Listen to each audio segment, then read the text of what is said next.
जीवाश्म ईंधन के उत्सर्जन की वजह से बिगड़ते जलवायु संकट के मद्देनजर अब दुनिया के लिए ऊर्जा के पर्यावरण के अनुकूल और स्थायी स्रोतों को अपनाना जरूरी हो गया है।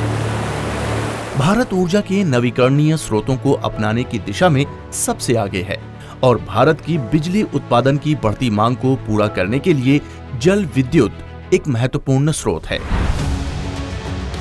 पूर्वोत्तर राज्यों में उनकी पहाड़ी स्थलाकृति और तेज प्रवाह वाली नदियों की वजह से देश में जल विद्युत की अपार संभावनाएं हैं। सिक्किम, अरुणाचल प्रदेश, असम, मेघालय, मणिपुर, मिजोरम, नागालैंड और त्रिपुरा को मिलाकर देश की कुल जल विद्युत क्षमता का लगभग 40% हिस्सा इन राज्यों में है। अरुणाचल प्रदेश में बड़े और छोटे पैमाने पर जल विद्युत के प्राकृतिक संसाधनों का खजाना है। अगर इसके संसाधनों का कुल उपयोग किया जाए तो ये अकेला इस राज्य को देश की अर्थव्यवस्था में अग्रणी बना सकता है। अरुणाचल प्रदेश में 58,000 मेगावाट की पनबिजली क्षमता है। ये राज्य विभिन्न केंद्रीय सरकारी क्षेत्र के उपक्रमों के साथ काम कर रहा है।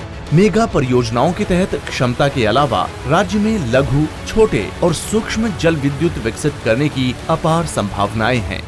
ये प्रोजेक्ट से तो लोगों को बेनिफिट ही हुआ है। जो लोग हैं, अगर ग्रिड सप्लाई फेल होने से भी ये हाइडल से हम लोग बोमडिला जो कि डिस्ट्रिक्ट हेडक्वार्टर है वहाँ इमरजेंसी सप्लाई मेडिकल हो, हॉस्पिटल, स्कूल्स हो और कम्युनिकेशन के जो ये है इंस्टीट्यूट्स है उसमें तो हम सप्लाई यहाँ से देते हैं।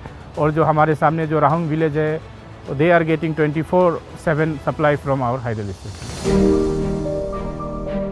इसे जानने के लिए हमारी इंडिया साइंस की टीम ने अरुणाचल प्रदेश की यात्रा की और भारत के कुछ दूर दराज और दुर्गम इलाकों में माइक्रो और लघु जल विद्युत संयंत्रों का दौरा किया। हमने दिरांग जिले के राहुंग गांव का दौरा किया जो 3 गुना 250 किलोवाट टरबाइन द्वारा संचालित है।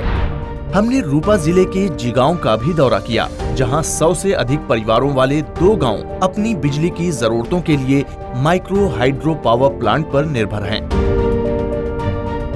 तो इस एपिसोड में इस क्रॉस फ्लो और फ्रांसिस टरबाइन के कामकाज और छोटे, माइक्रो और लघु जल विद्युत संयंत्रों के पीछे की तकनीक पर चर्चा करेंगे।